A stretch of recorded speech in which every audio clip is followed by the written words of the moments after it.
افسانہ بڑے گھر کی بیٹی، تحریر منشی پریم چند۔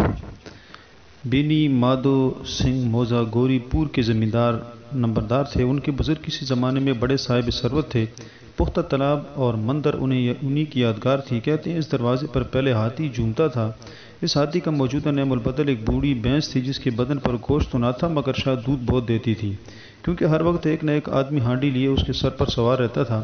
بینی مادھو سنگھ نے نصف سے زائد جائیداد وکیلوں کی نظر کی اور اب ان کی سالانہ آمدنی 1000 سے زائد نہ تھی۔ ٹھاکر صاحب کے 2 بیٹے تھے۔ بڑے کا نام شری کنٹھ سنگھ تھا۔ اس نے ایک مدت دراز کی جانکاری کے بعد BA کی ڈگری حاصل کی تھی اور اب ایک دفتر میں نوکر تھا۔ چھوٹا لڑکا لال بہاری سنگھ دوہرے بدن کا سجیلا جوان تھا، بھرا ہوا چہرہ، چوڑا سینہ، بھینس کا 2 سیر تازہ دودھ کا ناشتہ کر جاتا تھا۔ شری کنٹھ اس سے بالکل متضاد تھے۔ ان ظاہری خوبیوں کو انہوں نے 2 انگریزی حروف BA پر قربان کر دیا تھا۔ انہی 2 حرفوں نے ان کے سینے کی کشادگی، قد کی بلندی، چہرے کی چمک سب ہضم کر لی تھی۔ یہ ذات اپنا وقت فرصت طب کے مطالعے میں صرف کرتے تھے۔ آیورویدک دواؤں پر زیادہ عقیدہ تھا۔ شام سویرے ان کے کمرے سے اکثر کھرل کی خوشگوار پہم صدائیں سنائی دیا کرتی تھیں۔ لاہور اور کلکتہ کے ویدوں سے بہت خط و کتابت رہتی تھی۔ شری کنٹھ اس انگریزی ڈگری کے باوجود انگریزی معاشرت کی بہت مداح نہ تھے، بلکہ اس کے برعکس وہ اکثر بڑی شد و مت سے اس کی مذمت کیا کرتے تھے۔ اسی وجہ سے گاؤں میں ان کی بڑی عزت تھی۔ دسہرے کے دنوں میں وہ بڑے جوش سے رام لیلا میں شریک ہوتے اور خود ہر روز کوئی نہ کوئی روپ بھرتے۔ انہی کی ذات سے گوری پور میں رام لیلا کا وجود ہوا۔ پرانی رسم و رواج کا ان سے زیادہ مشکل سے ہوگا۔ خصوصاً مشترکہ خاندان کے وہ زبردست حامی تھے۔ آج کل بہوؤں کو اپنے کنبے کے ساتھ مل جل کر رہنے میں جو وحشت ہوتی ہے اسے وہ ملک اور قوم کے لیے فعال بد خیال کرتے تھے۔ یہی وجہ تھی کہ گاؤں کی بہوئیں انہیں مقبولیت کی نگاہ سے نہ دیکھتی تھیں۔ بعض شریف زادیاں تو انہیں اپنا دشمن سمجھتی۔ خود انہی کی بیوی ان سے اس مسئلہ پر اکثر زور شور سے بحث کرتی تھی، مگر اس وجہ سے کہ اسے اپنے ساس سسر دیور جیٹھ سے نفرت تھی، بلکہ اس کا خیال تھا کہ اگر غم کھانے اور طرح دینے پر بھی کنبے کے ساتھ نباہ نہ ہو سکے تو آئے دن کی تکرار سے زندگی تلخ کرنے کی بجائے یہی بہتر ہے کہ اپنی کھچڑی الگ پکائی جائے۔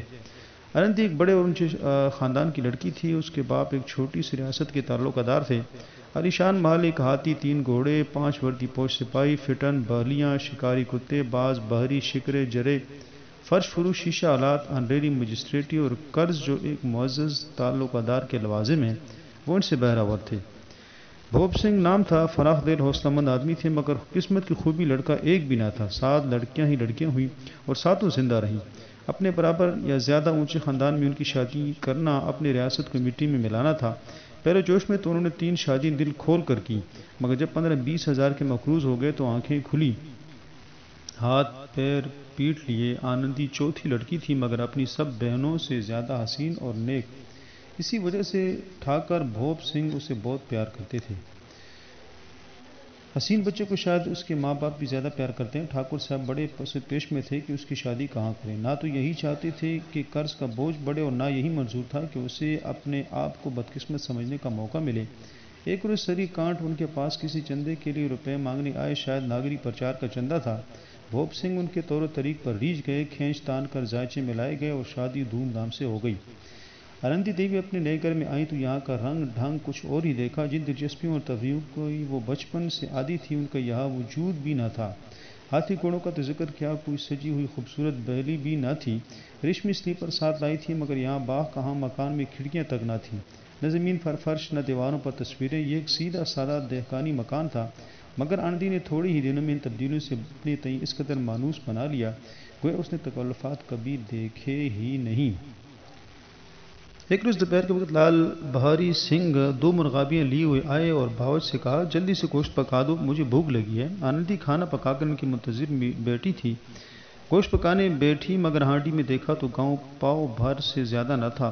بڑے گھر کی بیٹی کفایت شعاری کا سبق ابھی اچھی طرح نہ پڑی تھی۔ اس نے سب گھی گوشت میں ڈال دیا۔ لال بہاری سنگھ کھانے بیٹھے تو دال میں گھی نہ تھا۔ دال میں گھی کیوں نہیں چھوڑا؟ آنندی نے کہا، گھی سب گوشت میں پڑ گیا۔ لال بہاری، ابھی پرسوں گھی آیا ہے، اس قدر جلد اٹھ گیا؟ آنندی، آج تو کل پاؤ بھر تھا، وہ میں نے گوشت میں ڈال دیا۔ جس طرح سوکھی لکڑی جلدی سے جل اٹھتی ہے، اسی طرح بھوک سے باولا انسان ذرا ذرا بات پر تنک جاتا ہے۔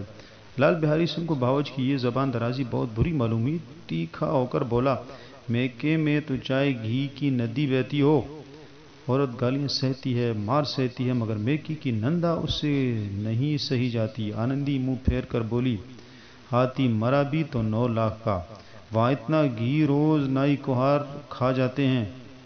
لال بہاری جل گیا، تھالی اٹھا کر پٹک دی اور بولا، جی چاہتا ہے کہ تالو سے زبان کھینچ لے۔ آنندی کو بھی غصہ آ گیا، چہرہ سرخ ہو گیا، بولی، وہ ہوتے تو آج اس کا مزہ چکھا دیتے۔ اب نوجوان اجڑ ٹھاکر سے ضبط نہ ہو سکا، اس کی بیوی ایک معمولی زمیندار کی بیٹی تھی، جب جی چاہتا تھا اس پر ہاتھ صاف کر لیا کرتا تھا۔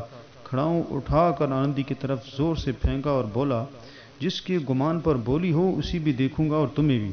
آنندی نے ہاتھ سے کھڑاؤں روکی، سر بچ گیا مگر انگلی میں سخت چوٹ آئی۔ غصے کے مارے ہوا کے ہلتے ہوئے پتے کی طرح کانپتی ہوئی اپنے کمرے میں آ کر کھڑی ہو گئی۔ عورت کا زور اور حوصلہ غرور و عزت شوہر کی ذات سے ہے، اسے شوہر ہی کی طاقت اور ہمت کا گھمنڈ ہوتا ہے۔ آنندی خون کا گھونٹ پی کر رہ گئی۔ سری کنٹھ سنگھ ہر شنبہ کو اپنے مکان پر آیا کرتے تھے۔ جمعرات کا یہ واقعہ تھا۔ 2 دن تک آنندی نے نہ کچھ کھایا نہ پیا، ان کی راہ دیکھتی رہی۔ آخر شنبہ کو حسب معمول شام کے وقت وہ آئے اور باہر بیٹھ کر کچھ ملکی و مالی خبریں، کچھ نئے مقدمات کی تجویزیں اور فیصلے بیان کرنے لگے اور سلسلہ تقریر 10 بجے رات تک جاری رہا۔ تو 3 گھنٹے آنندی نے بے انتہا اضطراب کے عالم میں کاٹے۔ بارے کھانے کا وقت آیا، پنجایت اٹھی۔ جب تخلیہ ہوا تو لال بہاری نے کہا، بھیا آپ ذرا گھر میں سمجھا دیجیے گا کہ زبان سنبھال کر بات چیت کیا کریں، ورنہ ناحق ایک دن خون ہو جائے گا۔ بینی مادھو سنگھ نے شہادت دی، بہو بیٹیوں کی یہ عادت اچھی نہیں کہ مردوں کے منہ لگیں۔ لال بہاری، وہ بڑے گھر کی بیٹی ہیں تو ہم لوگ بھی کوئی کرمی کھوہار نہیں۔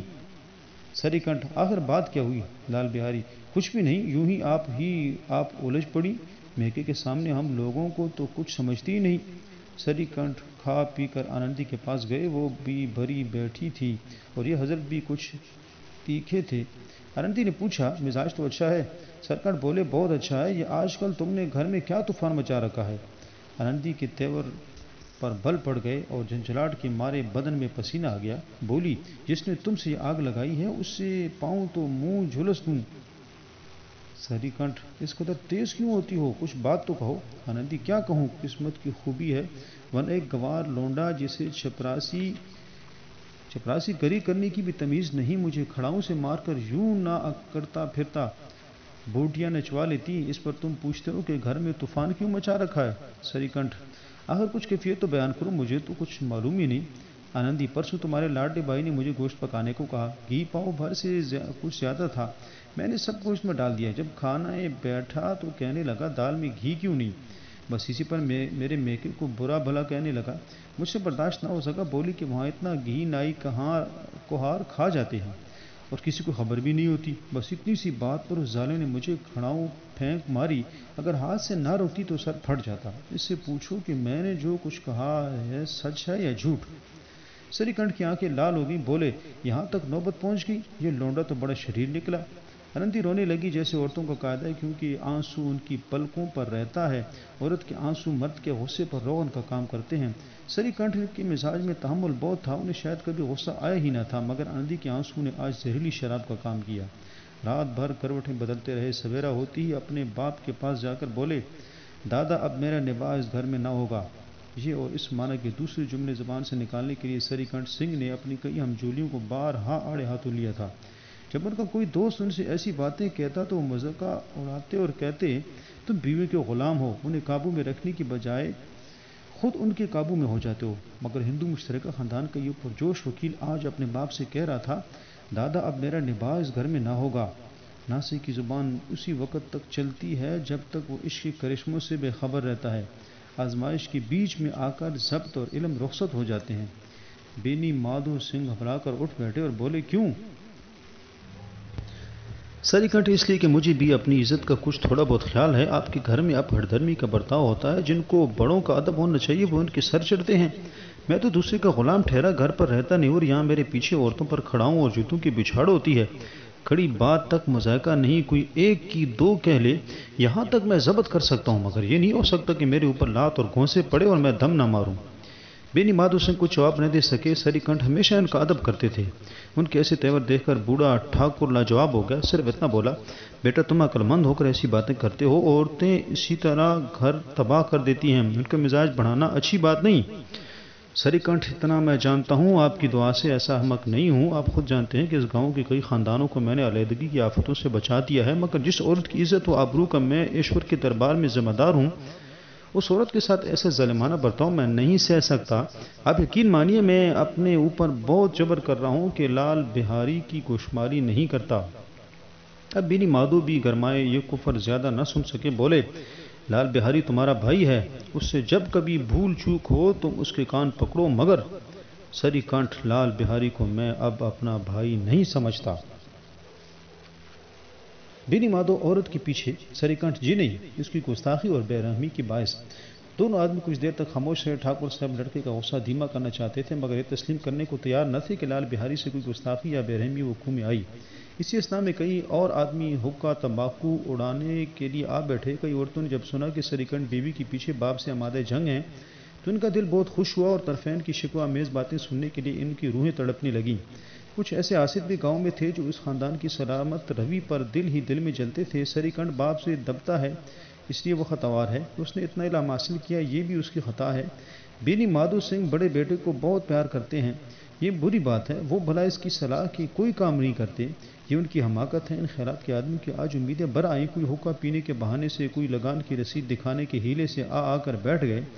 بینی مادو سنگھ پرانا آدمی تھا، سمجھ گیا کہ آج یہ حضرات پھولے نہیں سماتے۔ اس کے دل نے فیصلہ کیا کہ انہیں خوش نہ ہونے دوں گا، خواہ اپنے اوپر کتنا ہی جبر ہو۔ یکا ایک لہجہ تقریر نرم کر کے بولے، بیٹا میں تم سے باہر نہیں ہوں، تمہارا جو چیز چاہے کرو، اب تم لڑکے سے خطا ہو گئی۔ الہ آباد کا نوجوان جھلایا ہوا گریجویٹ اس گھات کو نہ سمجھا۔ اپنے ڈیبیٹنگ کلب میں اس نے اپنی بات پر اڑنے کی عادت سیکھی تھی، مگر عملی مباحثوں کے داؤ پیچ سے واقف نہ تھا۔ اس میدان میں وہ بالکل اناڑی نکلا۔ باپ نے جس مطلب سے پہلو بدلا تھا وہاں تک اس کی نگاہ نہ پہنچی۔ بولا، میں لال بہاری سنگھ کے ساتھ اب اس گھر میں نہیں رہ سکتا۔ باپ، بیٹا تم عقل مند ہو، اور عقل مند آدمی گواروں کی بات پر دھیان نہیں دیتا، وہ بے سمجھ لڑکا ہے، اس سے جو کچھ خطا ہوئی اسے تم بڑے ہو کر معاف کر دو۔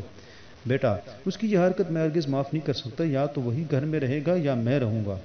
اب آپ کو اگر اس سے زیادہ محبت ہے تو مجھے رخصت کیجیے، یا اپنا بوجھ آپ اٹھا لوں گا۔ اگر مجھے رکھنا چاہتے ہو تو اس سے کہیے جہاں چاہے چلا جائے، بس یہ میرا آخری فیصلہ ہے۔ لال بہاری سنگھ دروازے کی چوکھٹ پر چپ چاپ کھڑا بڑے بھائی کی باتیں سن رہا تھا۔ وہ ان کا بہت ادب کرتا تھا، اسے کبھی اتنی جرأت نہ ہوئی تھی کہ سری کنٹھ کے سامنے چرپائی پر بیٹھ جائے یا حقہ پی لے یا پان کھا لے۔ اپنے باپ کا بھی اتنا پاس و لحاظ نہ کرتا تھا، سری کنٹھ کو بھی اس سے دلی محبت تھی۔ اپنے ہوش میں انہوں نے کبھی اسے گھڑکا تک نہ تھا۔ جب الہ آباد سے آتے تو ضرور اس کے لیے کوئی نہ کوئی تحفہ لاتے۔ مقدر کی جوڑی انہوں نے ہی بنوا کر دی تھی۔ پچھلے سال جب اس نے اپنے اس ڈیوڑے جوان کی ناک منشی کے دنگل میں پچھاڑ دیا تو انہوں نے خوش ہو کر اکھاڑے ہی میں جا کر اسے گلے سے لگا لیا تھا اور 5 روپے کے پیسے لوٹائے تھے۔ ایسے بھائی کے منہ سے آج ایسی جگر دوز باتیں سن کر لال بہاری سنگھ کو بڑا ملال ہوا۔ اسے ذرا بھی غصہ نہ آیا، وہ پھوٹ کر رونے لگا۔ اس میں کوئی شک نہیں کہ وہ اپنے فعل پر آپ نادم تھا۔ بھائی کے آنے سے ایک دن پہلے ہی اس کا دل ہر دم دھڑکتا تھا کہ دیکھوں بھیا کیا کہتے ہیں، میں ان کے سامنے کیسے جاؤں گا، میں ان سے کیسے بولوں گا، میری آنکھیں ان کے سامنے کیسے اٹھے گی۔ اس نے سمجھا تھا کہ بھیا مجھے بلا کر سمجھا دیں گے۔ اس امید کے خلاف آج وہ انہیں اپنی صورت سے بیزار پاتا تھا۔ وہ جاہل تھا، مگر اس کا دل کہتا تھا کہ بھیا میرے ساتھ زیادتی کر رہے ہیں۔ اگر سری کنٹھ اسے اکیلا بلا کر 2-4 منٹ سخت باتیں کہتے، بلکہ 2-4 تمانچے بیٹ لگا دیتے تو شاید اسے اتنا ملال نہ ہوتا۔ مگر بھائی کا یہ کہنا کہ اب میں اس کی صورت سے نفرت رکھتا ہوں لال بہاری سے نہ سہا گیا۔ وہ روتا ہوا گھر میں آیا اور کوٹری میں جا کر کپڑے پہنے، پھر آنکھیں پونجی جس سے کوئی یہ نہ سمجھے کہ روتا تھا۔ تب آنندی دیوی کے دروازے پر آ کر بولا، بھابھی بھیا نے یہ فیصلہ کیا ہے کہ وہ میرے ساتھ اس گھر میں نہ رہیں گے۔ اب وہ میرا منہ دیکھنا نہیں چاہتے، اس لیے اب میں جاتا ہوں، انہیں پھر منہ نہ دکھاؤں گا۔ مجھ سے جو خطا ہوئی ہے اسے معاف کرنا۔ یہ کہتے کہتے لال بہاری کی آواز بھاری ہو گئی۔ جس وقت لال بہاری سنگھ سر جھکائے ندی کے دروازے پر کھڑا تھا، اسی وقت سری کنٹھ کی آنکھیں لال کیے باہر سے آئے۔ بھائی کو کھڑا دیکھا تو نفرت سے آنکھیں پھیلی اور کترا کر نکل گئے۔ وہ اس کے سائے سے بھی پرہیز ہے۔ آنندی نے لال بہاری سنگھ کی شکایت و شور سے کی، مگر اب دل میں پچھتا رہی تھی۔ وہ طبعاً نیک عورت تھی اور اس کے خیال میں بھی نہ تھا کہ یہ معاملہ اس قدر طول کھینچے گا۔ وہ دل میں اپنے شوہر کے اوپر جھنجھلا رہی تھی کہ اس قدر گرم کیوں ہو رہے ہیں، یہ خوف کہ کہیں مجھے الہ آباد چلنے کو نہ کہنے لگیں تو پھر میں کیا کروں گی۔ اس کے چہرے کو زرد کیے ہوئے تھا۔ اسی حالت میں جب اس نے لال بہاری کو دروازے پر کھڑے یہ کہتے سنا کہ اب میں جاتا ہوں، مجھ سے جو کچھ خطا ہوئی معاف کرنا، تو اس کا رہا سا غصہ بھی پانی ہو گیا۔ وہ رونے لگی۔ دلوں کا میل دھونے کے لیے آنسوؤں سے زیادہ کارگر کوئی چیز نہیں ہے۔ سری کنٹھ کو دیکھ کر آنندی نے کہا، لالا باہر کھڑے ہیں، بہت رو رہے ہیں۔ سری کنٹھ، تو میں کیا کروں؟ آنندی، اندر بلا لو، میری زبان کو آگ لگے، میں نے کہاں سے وہ جھگڑا اٹھایا؟ سری کنٹھ، میں نہیں بلانے کا۔ آنندی، پچھتاؤ گے؟ نہیں، بہت گلان آ گئی ہے، ایسا نہ ہو کہیں چل دیں۔ سری کنٹھ نہ اٹھے، اتنے میں لال بہاری نے پھر کہا، بھابھی، بھیا سے میرا سلام کہہ دو، وہ میرا منہ نہیں دیکھنا چاہتے، اس لیے میں بھی اپنا منہ انہیں نہ دکھاؤں گا۔ لال بہاری سنگھ اتنا کہہ کر لوٹ پڑا اور تیزی سے باہر کے دروازے کی طرف جانے لگا۔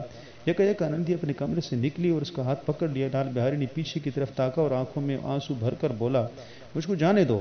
آنندی، کہاں جاتے ہو؟ لال بہاری، جہاں کوئی میرا منہ نہ دیکھے۔ آنندی، میں نہ جانے دوں گی۔ لال بہاری، اب میں لوگوں کے ساتھ رہنے کے قابل نہیں ہوں۔